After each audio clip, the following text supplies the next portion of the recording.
आता मी एक स्कॅम करतो. चिठ्ठ्या माहिती आहेत ना तुम्हाला, चिठ्ठ्या खोड्याच्या. फ्रॉड करणार पैसा.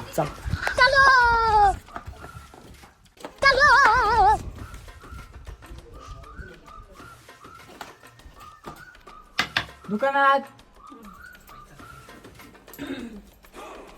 काय पाहिजे करू? नाही ते चिठ्ठ्या दे ना मला. 10 चिठ्ठ्या दे, 10.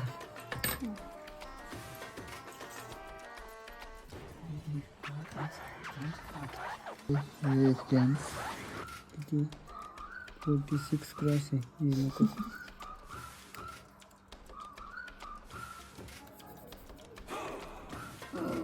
चौतीस चौतीसला किती? 34ला काय?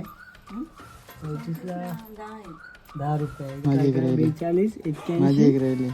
आणि हे कोण? ही पण गेली. 69. 3 चिठ्ठ्या लागल्या तुमच्या. काही अशा प्रकारे आम्ही 10 ते 13 केलं. 10 रुपयाचं 13. स्कॅम केलं, स्कॅम. दुकानात सांग अजून दुकानात. अशा प्रकारे आजचा डे profit वनचा 4 रुपये. प्रॉफिट 4 रुपये. 3 रुपये. 3 रुपये. परत नानीला आम्हाला खाऊ पण वरून दिला. खाजा फ्री होता आम्हाला. तर असं तुम्ही पण प्रॉफिट करा. असंच रोजच्या टिप्स साठी आम्हाला फॉलो करा. विश्वास बोल, निरंजन बोल.